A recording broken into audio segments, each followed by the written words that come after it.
તો ભાવનગરના તળાજામાં ધોધમાર વરસાદ વરસ્યો। વહેલી સવારથી અવિરત વરસાદ વરસી રહ્યો છે। 2 કલાકમાં 2.5 ઇંચથી વધુ વરસાદથી નીચાણવાળા વિસ્તારમાં પાણી ભરાયા છે। તો વાવણી લાયક વરસાદથી ખેડૂતો ખુશખુશાલ જણાઈ રહ્યા છે। ભારે વરસાદથી તળાજી નદી પણ 2 કાંઠે વહેતી થઈ ગઈ છે। વહેલી સવારે તળાજામાં ધોધમાર વરસાદ ખાબક્યો।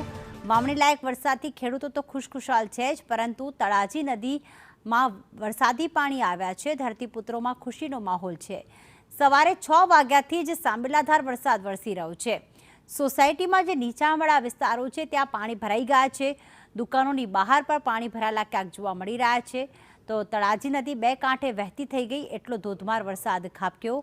પ્રથમ વરસાદે જ અહીંયા નદીમાં પૂર આવ્યું છે। આનંદ અમારી સાથે વધુ વિગતો સાથે જોડાઈ ગયા છે।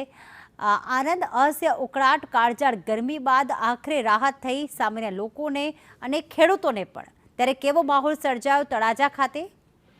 જી પ્રીતિ, આપને જણાવી દઉં કે ગઈકાલે રાત્રિથી ઝરમર વરસાદ હતો, પરંતુ આજે વહેલી સવારના 6 વાગ્યાથી સાંબેલા ધારે કહી શકાય તેવો વરસાદ વરસવાનો ચાલુ થયો હતો, જે લગભગ 1 કલાક વરસાદ વરસ્યો। અત્યારે પણ વરસાદી માહોલ ચાલુ છે અને ધીમી ધારે વરસાદ ચાલુ છે। સતત 3-3.5 કલાકથી વરસાદ વરસી રહ્યો છે। જે ખેડૂતોએ વાવણી કરી ન હતી તે ખેડૂતોને વાવણી થઈ ગઈ એટલો વરસાદ છે। 3 કલાકની અંદર લગભગ 2.5 થી 3 ઇંચ વરસાદ પડી ગયો છે।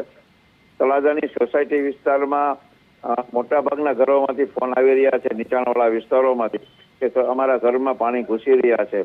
કોકના ઘરમાં 1-1.5 ફૂટ સુધી પાણી ઘૂસી ગયા છે। તો ગટરના ઢાંકણાઓ ખોલીને પણ પાણીનો નિકાલ કરવામાં આવી રહ્યો છે। સવારથી લાઇટ છે નહીં, અમુક ઠેકાણે વીજ પોલો પડી ગયાના પણ સમાચાર મળી રહ્યા છે। અને મોટાભાગના સોસાયટી વિસ્તાર છે, નીચાણવાળો જે વિસ્તાર છે, ત્યાં મોટરસાયકલ ચાલે એવી સ્થિતિ પણ નથી। આમાં અહીંયા ટાઉન પ્લાનિંગનો જે મોટો અભાવ જોવા મળી રહ્યો છે, એવી તળાજાવાસીઓની ફરિયાદ વ્યાપકપણે બની છે। આભાર આનંદ, વધુ વિગતો માટે સંપર્કમાં રહીશું।